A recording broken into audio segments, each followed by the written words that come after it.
في البدء خلق الله السماوات والأرض، وكانت الأرض خربة وخالية، وعلى وجه الغمر ظلمة، وروح الله يرف على وجه المياه. وقال الله: ليكن نور، فكان نور. ورأى الله النور أنه حسن، وفصل الله بين النور والظلمة، ودعا الله النور نهارا، والظلمة دعاها ليلا، وكان مساء وكان صباح يوما واحدا. وقال الله: ليكن جلد في وسط المياه، وليكن فاصلا بين مياه ومياه. فعمل الله الجلد، وفصل بين المياه التي تحت الجلد والمياه التي فوق الجلد، وكان كذلك. ودعا الله الجلد سماء، وكان مساء وكان صباح يوما ثانيا. وقال الله: لتجتمع المياه تحت السماء إلى مكان واحد، ولتظهر اليابسة، وكان كذلك. ودعا الله اليابسة أرضا، ومجتمع المياه دعاه بحارا، ورأى الله ذلك أنه حسن. وقال الله: لتنبت الأرض عشبا وبقلا يبزر بزرا، وشجرا ذا ثمر يعمل ثمرا كجنسه، بزره فيه على الأرض، وكان كذلك. فأخرجت الأرض عشبا وبقلا يبزر بزرا كجنسه، وشجرا يعمل ثمرا بزره فيه كجنسه، ورأى الله ذلك أنه حسن.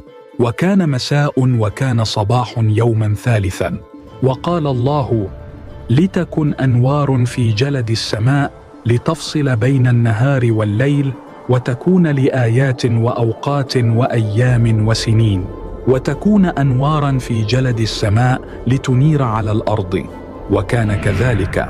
فعمل الله النورين العظيمين، النور الأكبر لحكم النهار، والنور الأصغر لحكم الليل، والنجوم، وجعلها الله في جلد السماء لتنير على الأرض، ولتحكم على النهار والليل، ولتفصل بين النور والظلمة.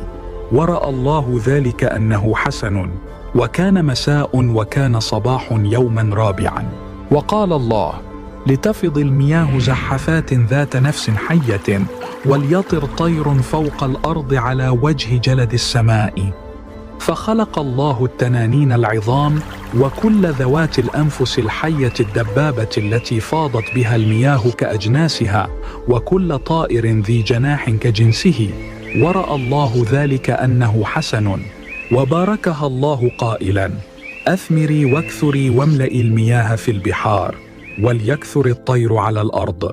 وكان مساء وكان صباح يوما خامسا.